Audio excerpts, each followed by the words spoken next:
오늘 본문 말씀 보시겠습니다. 오늘 메시지의 본문 말씀 계속해서 사도행전 오늘은 5장 17절로 32절까지 말씀입니다. 신약성경 사도행전 5장 17절로 32절까지 말씀 제가 봉독해 드리겠습니다.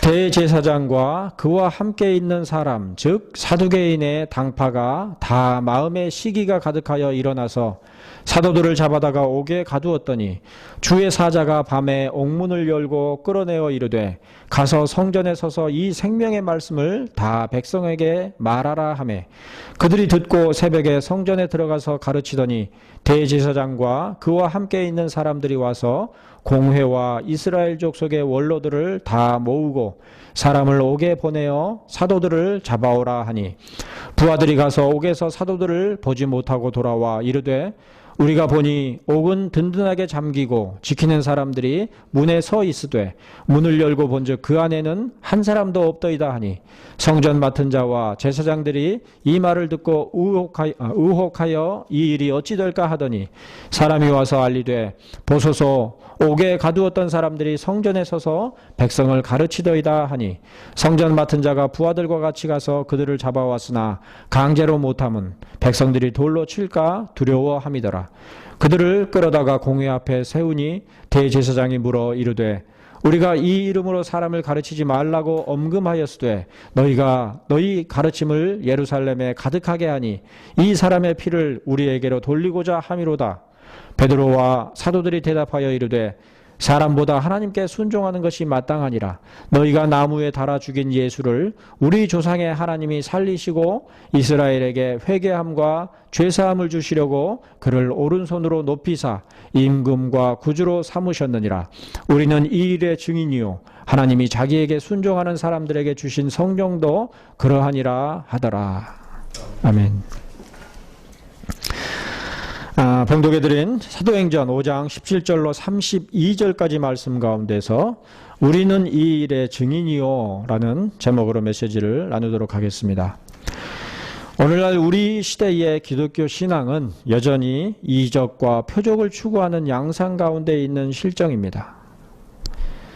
선교 초기에 프로테스탄트 신앙의 기초를 제대로 확립하기도 전에 직면해야만 했던 일제강점기와 곧이어서 민족의 분단을 야기한 한국전쟁의 역사, 그리고 전쟁으로 피폐해진 상황과 형편을 극복해야만 하는 현실들을 거치면서 우리 사회의 기독교 신앙은 자연스럽게 이적과 표적을 구하는 간절한 심경의 바탕을 둔 감정 위주의 정서를 형성했던 것이죠.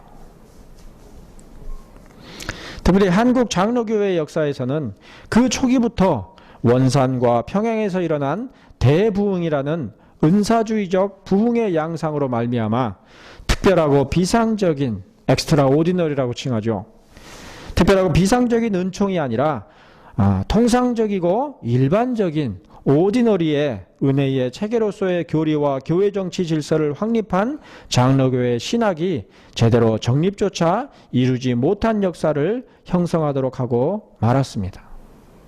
그러니까 어려운 때를 거치면서 사람들의 마음이 하나님 앞에 간절히 매달리는 것까지는 좋은데 거기에서 멈춰서 성경에 창념해서 그 성경에 기록되어 있는 진리의 교리가 무엇인지를 깊이 상고하는 그러한 장로교회 신앙의 바탕에 이르지 못하는 그러한 안타까운 역사가 있었던 것이죠. 그러므로 심지어 장로교단들 안에서조차 평양과 원산에서 일어난 부흥운동의 양상에 대한 객관적이고 제대로 된 분별이 없이 그저 무비판적으로 답습하기를 추구하는 양상이 아직까지도 여전한 실정입니다. 평양과 원산에 있었던 그 대부흥이 이 시대에 다시 반복되기를 사모하는 그런 부흥주의의 신앙이 장로교회 안에서조차 대세를 이루고 있는 것이죠. 사실 원산과 평양에서 일어난 부흥운동이라는 것은 한국의 기독교만의 고유한 문화를 배경으로 하고 있는 것이 아니라 그 이전 1906년 미국의 아주사 거리에서 있었던 부흥운동, 또한 그보다 이르게는 1904년에 영국의 웨일즈에서 일어난 부흥운동을 고스란히 따르는 것이었습니다. 그러니까 웨일즈, 아주사거리, 그리고 평양 원산, 그 이전에 또 인도 지역이 또 있었죠. 자, 그리고 그 두 부흥운동이 공이 약간의 칼빈주의적인 신학을 바탕으로 존 웨슬리와 같은 감리교회 사역자들의 신학과 이상을 뒤섞은 은사주의의 양상이었다는 점에서 1907년에 있었던 원산과 평양에서의 부흥 역시도 그러한 은사주의적인 양상과 형태를 보였음을 부인할 수가 없는 것입니다.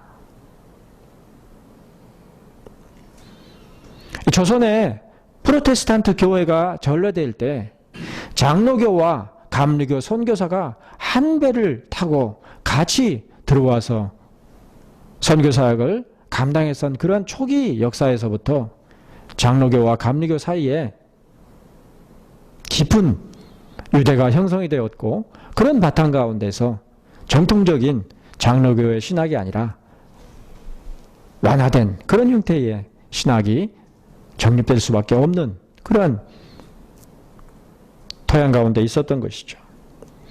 한마디로 웨일즈 부흥운동과 아주사 부흥운동, 그리고 평양에서의 부흥운동이 공이 신앙과 감정에 있어서의 경건주의적인 혁신을 추구하는 감리교적 신앙을 기초로 은사주의의 신앙이 조합된 것이었다는 점에서 공통점을 지니고 있는 것이죠. 이후로도 기독교 신앙의 풍토는 지식과 차분하게 생각하는 이성보다는 체험과 뜨겁게 타오르는 열정적인 신앙의 감정을 추구하는 양상으로 치달았으므로 프로테스탄트 신앙의 주류를 형성했음을 부인할 수 없는 실정입니다. 그러니까 장로교든 감리교든 침례교든 성결교든 어느 교파건 하나님께 부르짖고 기도하는 것이 참된 신앙이요, 신앙의 본질인 것처럼 그렇게만 생각해 왔단 말이에요. 그런즉 은사주의를 추구하는 기독교 부흥운동과 신앙의 감정을 중시하는 체험 위주의 신앙 양상을 거스르는 교리의 바탕을 둔 신앙은 심지어 그 본산이라고 할 수 있는 장로교에서조차도 널리 용인되지 못하는 실정이지요. 심지어 그러한 부흥주의를 추구하는 사역자들끼리 견고하게 연합을 이루어서 각자가 속한 교단들 혹은 기독교 전체에 걸쳐서 그러한 은사주의적 부흥주의의 신앙을 계승하고자 애를 쓰는 그런 실정이 지금까지 연속되고 있는 것입니다.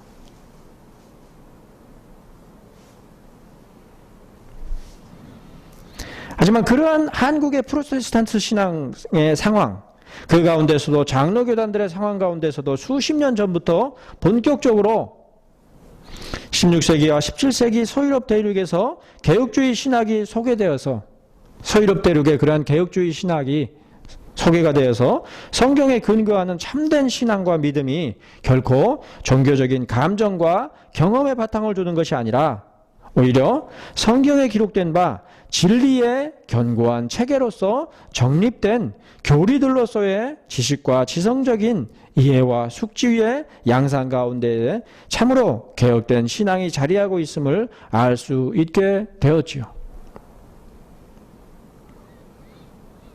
하나님 앞에 뜨겁게 기도하는 그러한 신앙도 나쁘다고 말할 수는 없지만, 그러나 더 하나님 앞에 온전한 신앙의 모습은 하나님의 말씀에 깊이 뿌리를 내리고 차분하게 하나님의 말씀을 상고하는 그것이라는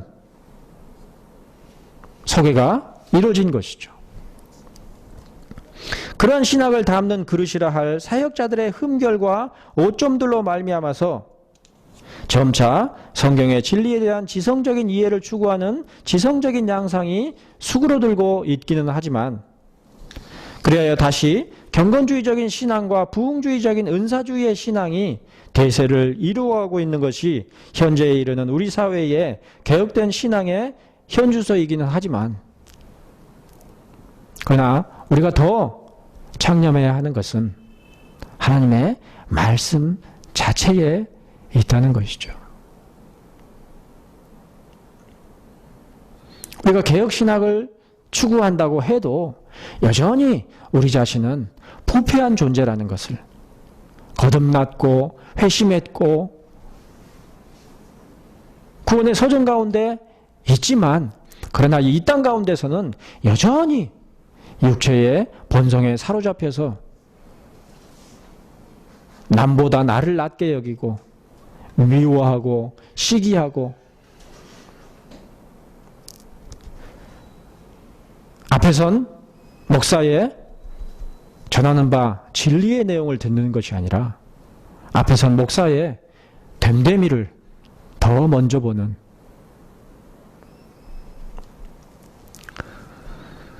그런 것이 개혁신앙인 것이 아니죠. 소위 개혁교회를 자처하게 된 교회와 목회자들은 그런 가운데서도 어느새 은퇴하거나 하나님의 부르심을 받고 그들의 사역을 계속해서 진전시킬 만한 후임 목회자의 계승이 이루어지지 않은 가운데서 여전히 세력을 이루고 결집해 있는 경건주의적이고 은사주의적인 부흥주의의 사역자들이 잠시나마 개혁신학을 추구하던 교회들에게까지 부임하고 있는 그런 현실입니다. 유명하다고 하는 그러한 개혁신학을 추구하던 그런 선배 사역자들이 은퇴하고 혹은 하나님의 부르심을 받고 그 이후로 계속해서 더 계승하고 발전하는 그런 교회를 찾아보기 어려운 현실이죠. 그런데 오늘 메시지의 본문인 사도행전 5장 17절에는 대제사장과 그와 함께 있는 사람, 즉 사두개인의 당파가 언급되어 있는 것을 볼 수가 있습니다. 칼뱅의 주석에 의하면 주후 1세기에 이르기까지 유대 사회의 대제사장은 주로 사두개인 당파와 긴밀하게 연계되어 있었는데, 심지어 대제사장은 그 고유한 직분의 수행 능력에 따라서가 아니라 그들 사두개 당파에 대한 사랑과 열광에 바탕을 두고서 세워졌다, 이렇게 주석했습니다. 그러니까 그가 제사장으로서 대제사장으로서의 역량을 충분히 갖췄는지보다 어느 당파에 속했는지가 더 중요한 그런 배경 가운데서 세워졌다라는 것이죠. 무엇보다 그러한 사두개인들의 당파들에 대하여서 17절 말씀은 다 마음에 시기가 가득하였다 그랬습니다. 그들의 영향력 가운데 있는 예루살렘 안에서까지 사도들이 전하는 바 그리스도에 관한 복음과 그에 수반되어 일어나는 여러 표적들을 목격하면서도 그들의 마음에서는 하나님이신 예수 그리스도에 관한 복음의 능력으로서 이루어지는 이적과 표적들조차도 거스르고자 하는 시기심이 가득했다라는 것이죠. 17절에서 언급하는 시기는 헬라어로 젤루라는 단어인데, 이 단어는 또한 열심의 의미로도 해석되는 단어입니다. 실례로 유대인 열심당원들을 가리켜서 젤로 땅이라고 칭하는 것은 바로 이 헬라어 젤루에서 파생된 그런 명칭이죠. 그런데 칼뱅은 이러한 시기라는 뜻의 젤루라는 헬라어 단어와 관련하여 주석하기를, 인간의 열심이라는 것이 이성과 신중성으로 조정되지 않을 때에, 다시 말해서 하나님의 영으로서 지도를 받지 않게 될 때에 하나님 보시기에 무슨 가치가 있는 것이며 무슨 칭찬을 받을 만한 것인가 분명해진다, 이렇게 주석했습니다. 그러니까 열심을 내는 것도 좋은 것이지만 그 열심이 하나님께서 받으실 만한 또는 하나님께서 요구하시는 참된 열심인지 분별할 수 있어야 한다는 것이죠. 그런 것이 없이 그냥 열심만 내는 것은 오히려 하나님을 대적하는 그런 열심일 수 있는 것이죠. 실제로 한국에서의 프로테스탄트 신앙 역사에 있어서도 이러한 양상을 찾아볼 수가 있습니다.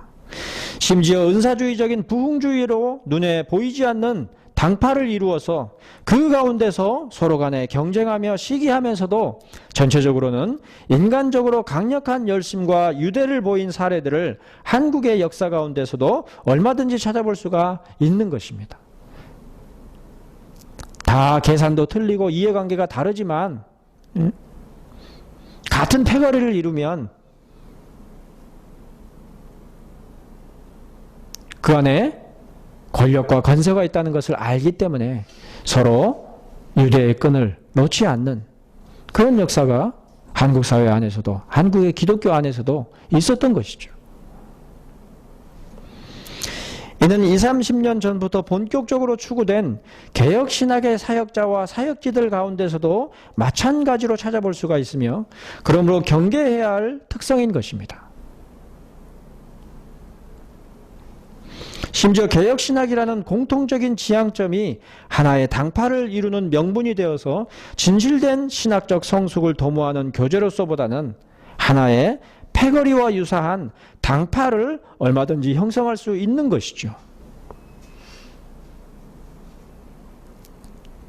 자기가 속한 교단에서 뭘 어찌 해보려고 해도 쉽지가 않으니까 그저 뜻맞는 사람들끼리 교단이나 심지어 교파를 초월해서 뜻맞는 사람들끼리 함께 유대를 형성하고 당파를 지어서 그 안에서 하나의 힘을 얻는 그런 일들이죠.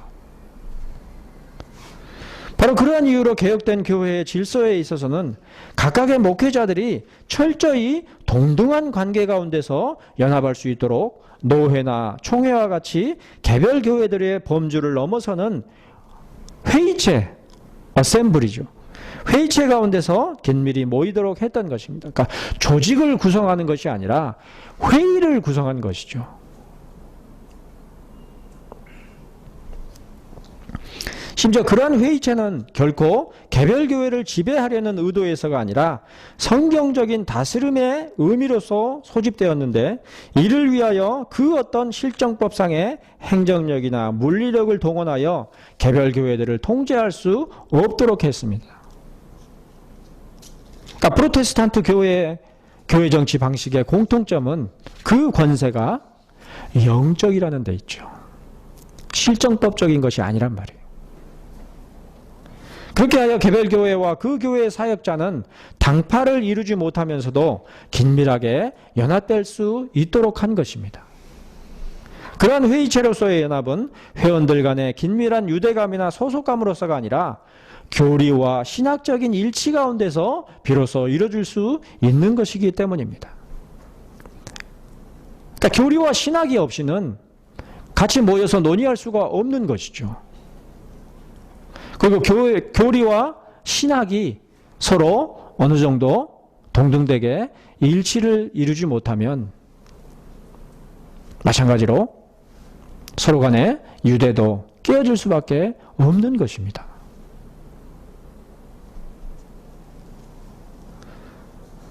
반면에 17절에서 언급하는 사두개인의 당파는 여느 정치 조직과 마찬가지로, 세속적인 여느 정치 조직과 마찬가지로 그 자체의 소속감과 긴밀한 유대를 통해서 연합을 이루었습니다.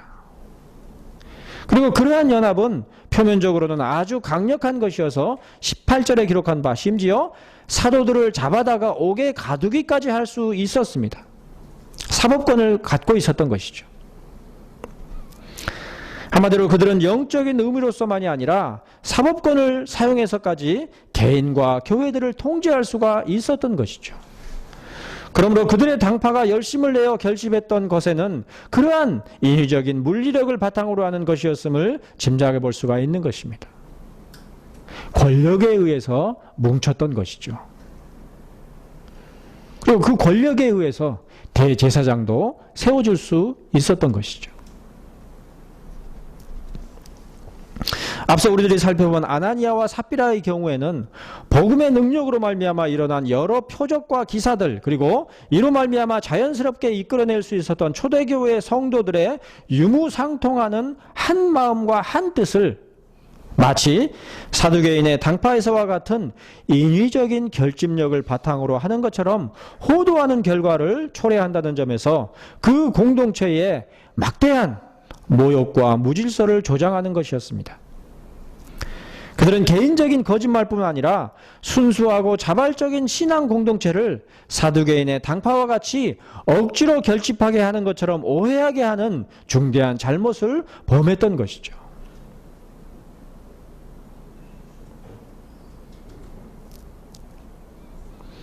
만일에 오늘날에도 성령님께서 아나니아와 삽비라를 처벌했던 것과 같이 그렇게 신자들을 처벌하신다면 아마도 교회마다 줄초상이겠죠. 매주마다 죽어나가는 사람들 투성이겠죠. 무엇보다도 교회는 사람들의 감정과 종교적인 체험으로 세울 수 있는 것이 아닙니다. 물론 현실적으로 사두개인의 당파와 같이 물리력을 동원해서까지 통제하는 강한 결집력이야말로 소속감과 연합을 이끌어내는 것이 사실이지만, 그러나 참된 교회는 그러한 외적인 물리력 가운데서 세울 수 있는 것이 결코 아닙니다. 억지로 세울 수 있는 것이 아니란 말이에요. 그러므로 우리들은 그러한 교회의 성격을 가리켜서 교회의 비지빌리티, 가시성이라고 하는 것이죠. 교회는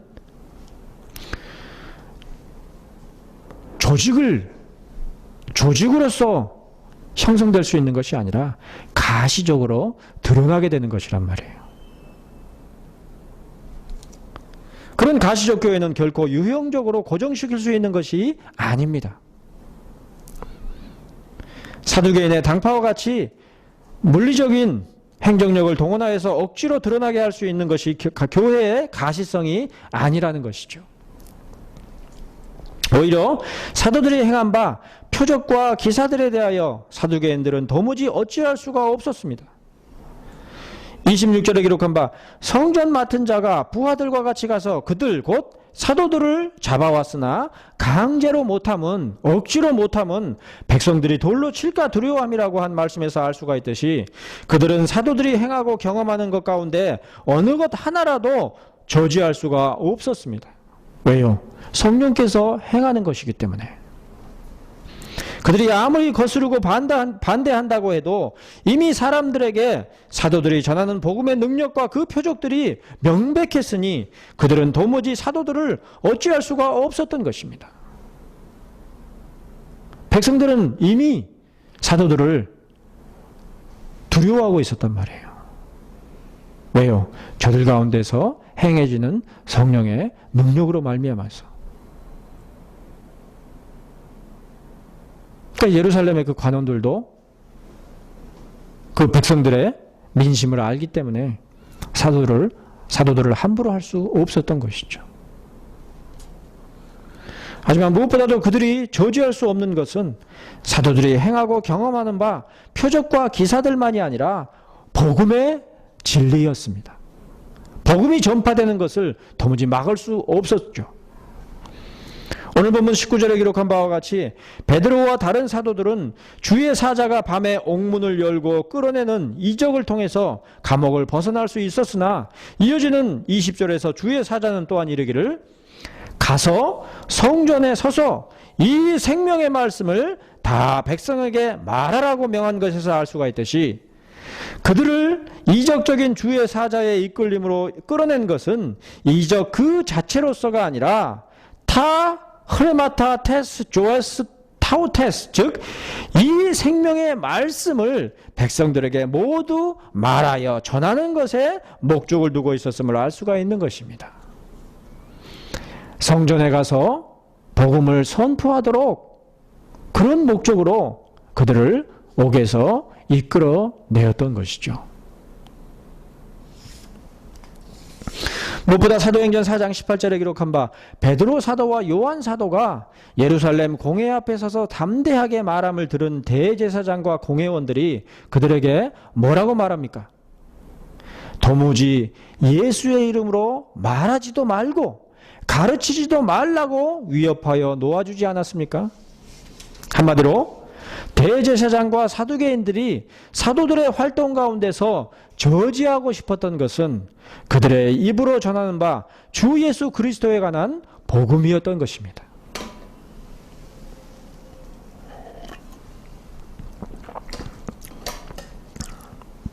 더구나 사도행전 5장 20절에서 주의 사자는 베드로와 요한 사도가 전하는 말씀을 가리켜서 타 후레마타 테스 조에스, 즉 생명의 말씀이라 그랬습니다. 요한복음 6장 63절에 기록한 바 살리는 것은 영이니 육은 무익하니라. 내가 너희에게 이른 말은 영이요 생명이라는 주님의 말씀에 대하여 68절에서 베드로 사도가 고백한 바 주여 영생의 말씀이 주께 있사오니 우리가 누구에게로 가오리까 라는 말씀에서 알 수가 있듯이 생명의 말씀이라는 것은 바로 주 예수 그리스도께서 이루신 바 복음의 말씀들을 가리키는 것임에 분명한 것이죠. 그리스도의 복음인 것입니다. 이 복음에 관하여서는 베드로와 요한 사도뿐 아니라 무엇보다도 나중에 사도된 바울이 로마서 1장 16절로 17절에 전하여 기록한 바 내가 복음을 부끄러워하지 아니하노니 이 복음은 모든 믿는 자에게 구원을 주시는 하나님의 능력이 됨이라. 먼저는 유대인에게요 그리고 헬라인에게로다. 복음에는 하나님의 의가 나타나서 믿음으로 믿음에 이르게 하나니 기록된 바 오직 의인은 믿음으로 말미암아 살리라 함과 같으니라는 말씀에서 그 절절함이 드러나는 것입니다.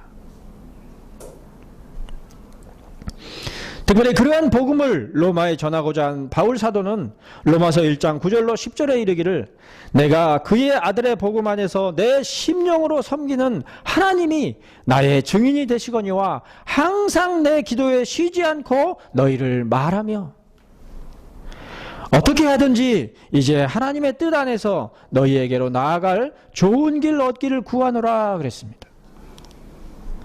그러면서 또한 11절에 이르기를 내가 너희 보기를 간절히 원하는 것은 어떤 신령한 은사를 너희에게 나누어 주어 너희를 견고하게 하려 함이니라 그랬으니 이스라엘을 지배하고 있는 제국의 도시 로마를 향하여서 복음의 생명을 전해주고자 하는 사도로서의 열심이 생생하게 전달되어 있는 말씀인 것이죠.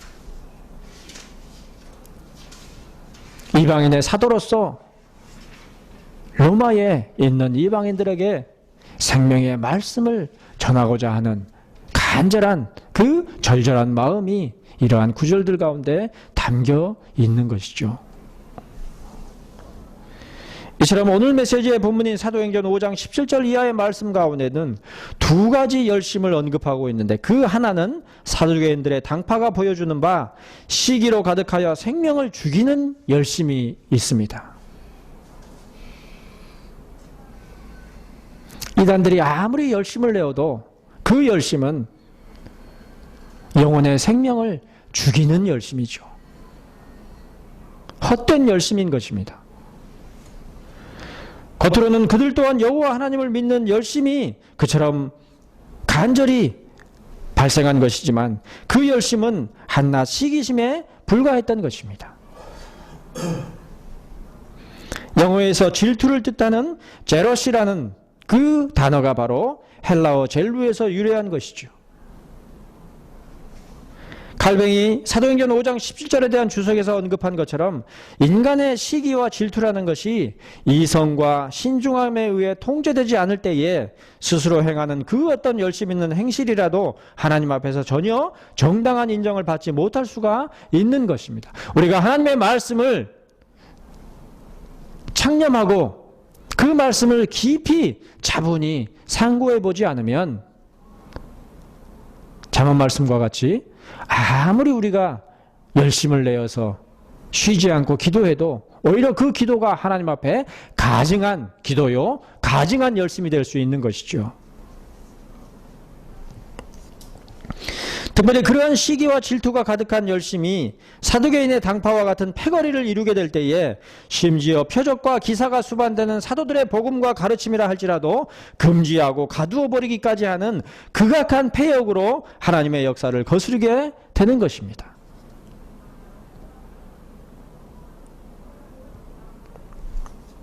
이와 마찬가지로 사사로운 시기와 질투로 인해 참되고 온전한 가르침을 거스르고 가로막는 일을 개혁신학이라는 명분 가운데서 자행하게 되는 경우들을 우리 주변에서 종종 찾아볼 수가 있습니다. 자기 자신의 욕망과 허영심을 개혁신학이라는 명분으로 그럴싸하게 포장해 놓는 그런 예들이죠. 제 개인적으로도 개혁신학과 교회의 역사 가운데 남겨진 귀한 유산들을 번역하고 소개하는 사역을 수행하는 동안에 이를 오히려 질시하며 꼬투리를 잡아 힐난하는 분들이 가장 엄밀하게 개혁신학을 추구한다고 하는 무리의 사람들이었던 경험이 있으니 그처럼 사사로운 시기와 질투심으로 말미암아 다른 사람들의 선한 수고와 노력들을 폄훼하며 저해하는 자들이야말로 오늘 메시지의 본문에 등장하는 사두개인 당파와 다를 것이 없는 것입니다. 더구나 여럿이 패거리를 이루며 무관한 비난을 퍼뜨리는 행동들이야말로 사두개인들의 당파와 다름이 없이 분열을 조장하는 파벌을 형성하는 반기독교적인 행태임을 하나님의 영이신 성령님의 지도하심 가운데서 겸손히 인정하고 받아들여야만 할 것입니다.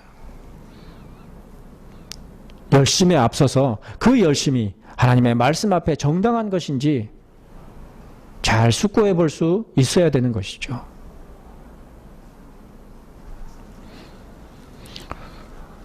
무엇보다도 그러한 당파나 사사로운 감정에 사로잡혀서는 결코 그리스도의 교회를 가시적으로 드러낼 수가 없습니다.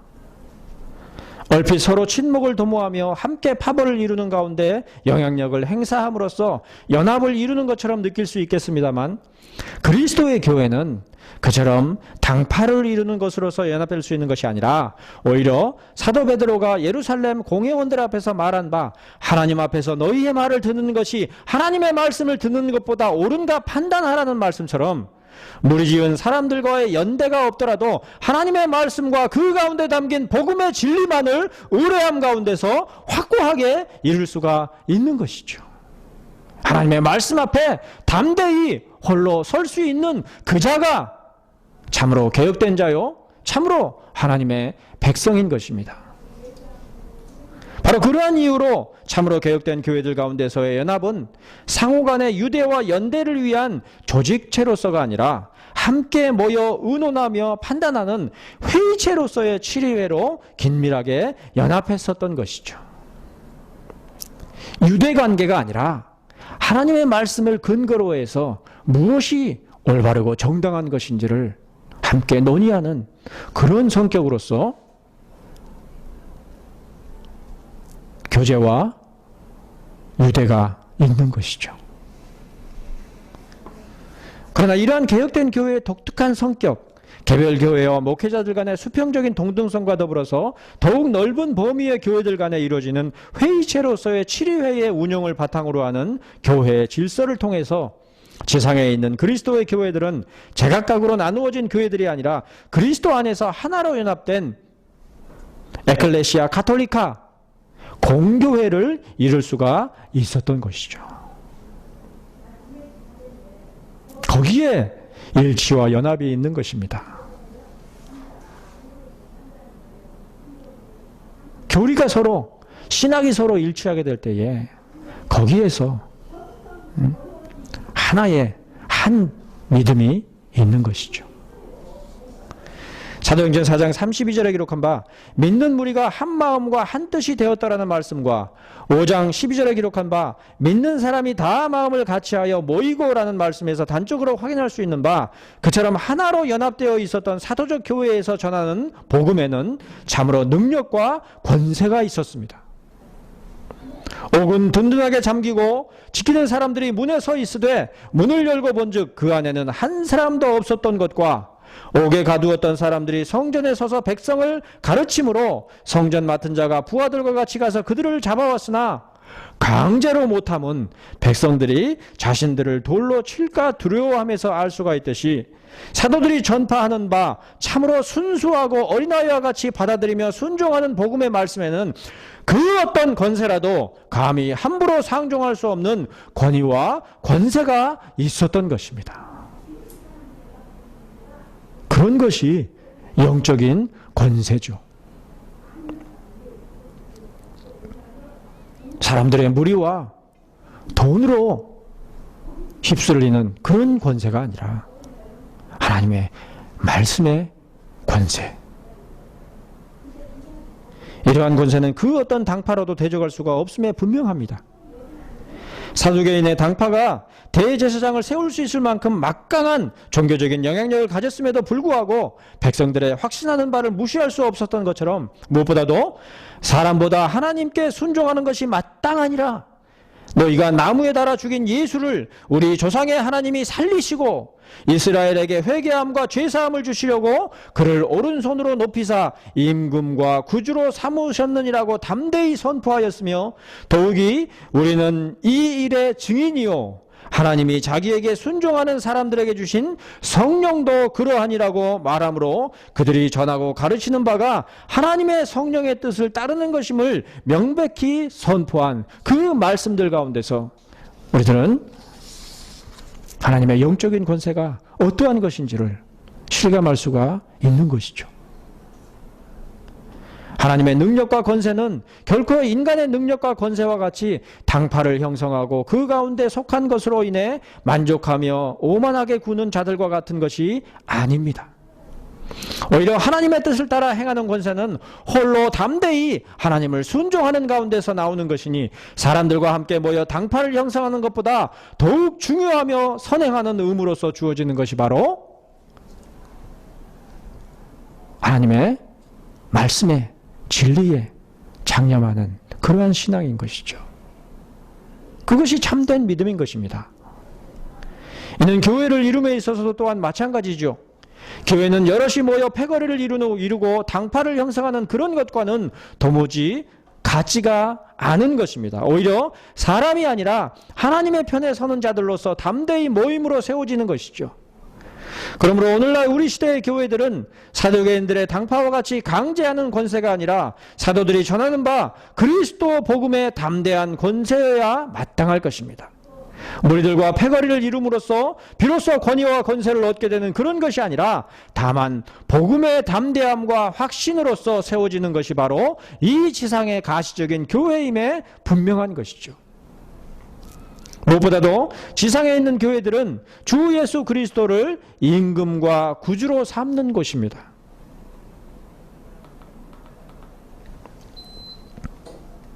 오늘 메시지의 본문 30절로 31절에 기록된 바 너희가 나무에 달아 죽인 예수를 우리 조상의 하나님이 살리시고 이스라엘에게 회개함과 죄사함을 주시려고 그를 오른손으로 높이사 임금과 구주로 삼으셨느니라는 말씀이 가르치는 바 예수께서는 교회의 유일한 임금이자 구주이신 것입니다.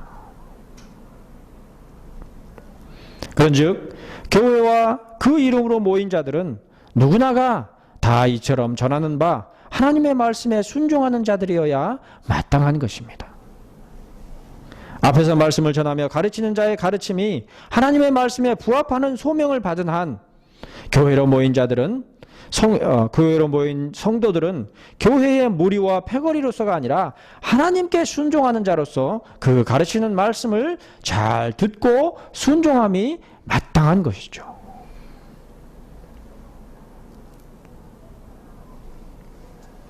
안타깝게도 우리 시대는 그러한 소명에 대한 명확한 검증이나 시험이라고는 거의 생략한 채 누구나 많은 무리를 모아 패거리를 형성하면 권위와 권세가 주어지는 그러한 시대입니다.